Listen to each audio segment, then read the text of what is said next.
Now let's talk about some alts. There are some good movers today. There are a lot of good movers today. Everything's going up today. If you're holding something that's not going up, it's probably XRP or Litecoin. But everything else is really going up and it's looking really good. But here's a few in particular.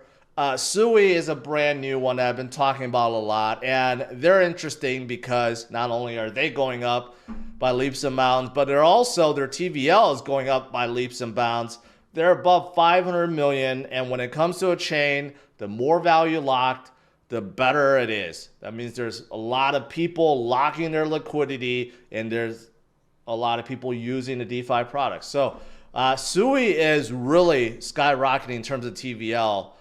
Just look at that, just never ending. So it's looking really, really good. Their DeFi volume has surged 70% in the last week, putting them in the top 5 active chains.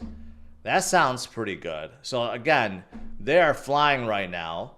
There's a new project called Ondo. They have a treasury-backed stablecoin. I'm not a fan of it, but still, there is a stablecoin. They are expanding to Sui, so that's something else. Sui Lend, they have something going on Valentine's Day. I don't know what, but they're going down something. So that's also coming up. And they launched a blockchain academy with the UAE University. There's a lot of things going on, right? A lot of things going on with Sui. So one of the promising chains, talked a lot about in the past, but I think they're going to do very well this cycle. So there's that. Of course, there's Solana. There's always Solana news. Solana smartphone, their Saga 2 has hit 100,000 pre-orders in less than a month, which is crazy because Saga 1, people realize, is outstanding buy because of all the airdrops you get, especially Blanc. Blanc itself pays for an entire phone. So now people are following Solana, and Solana is one of the hottest L1s out there, so it makes sense. People want those juicy airdrops, and people love airdrops because it's just basically free money, right? But Solana itself, their DEX volume is sky high. Jupiter is no longer above Uniswap, but if you look at Jupiter and Orca, they're both Solana based at number 2 and number 3, so their DEX volume is still quite high versus everyone else out there, right? And also, look at this. Tensor flipped OpenSea in terms of market share. That's pretty crazy. I don't know what's going on with OpenSea. Seems like they have completely lost the NFT marketplace space. They were dominant. And now you got Blur, you got Tensor, you got like everything else that's taking over. So again, one of the reasons why Ethereum is looking weaker. And plus Blanc is skyrocketing today too.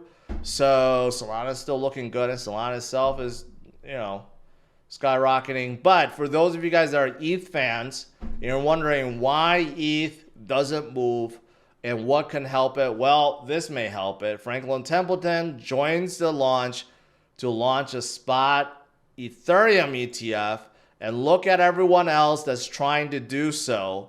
There are a lot of people, including Grayscale, that's trying to convert too, right? So if we get some Ethereum spot ETFs, keep in mind, both BlackRock and Fidelity have also filed too.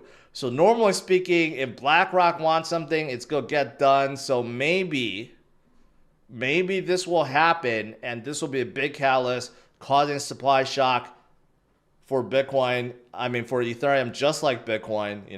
That could be coming later this year.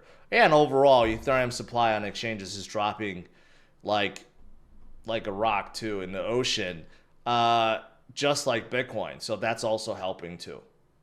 So these are all fantastic stuff. All right.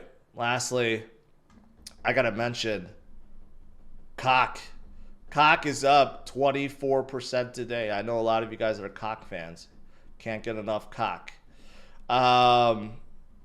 It's doing pretty good today.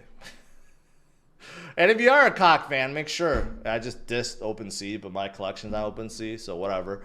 But if you are a cock fan and you want to be a master of cock, then make sure you grab one of my NFTs on OpenSea. It's getting more and more expensive by the day because AVAX is starting to go up in price, right? That's how it works. So make sure you grab it. A big one is Immutable and this new game called Heroes of Mavia, which has been skyrocketing. Immutable, I covered a few times, which has been doing very well. But there's this new game called Heroes of Mavia, and today is even up 10, 11%. But they're already at 245 million, which is absolutely huge for a game, actually. And this is what it is. And it's a mobile game. And it's utilizing Immutable, I'm assuming, for their NFT, for their marketplace, and so forth. AAA art and game development. I mean, that graphics looks pretty darn good. But yeah, this is basically the start of something huge, right? Immutable is one of the projects that I listed doing very well this year because of all the games that are coming on board. It's a narrative that we have heard many times in the past, but I do think now it's ready. These game makers and game developers are a lot smarter about integrating Web3 features versus before. So Immutable has been skyrocketing recently, okay, and 2-year high, and also this Heroes of Mavia is also skyrocketing too. So this could pave way for other games, like Wagman Games also on Immutable X, and they're mobile too. But they're not the only ones. They're partnered up with Mirrored Circle, who of course is the parent company of Beam. And Beam yesterday had a huge day, up 15%, right? So Beam also has a partnership with Polygon, so they're all kind of connected. Beam, of course, is focused on games and games alone. And they're getting involved with NFTs as well because of this relationship with Immutable and with Polygon. So they're kind of diving into other things. But Beam itself is growing by leaps and bounds right now. And again, if the game's narrative plays out this year and next year, Beam is going to benefit greatly from it. And so is Immutable X and Polygon too. They're all going to benefit from it. So good for them. Good for all of them.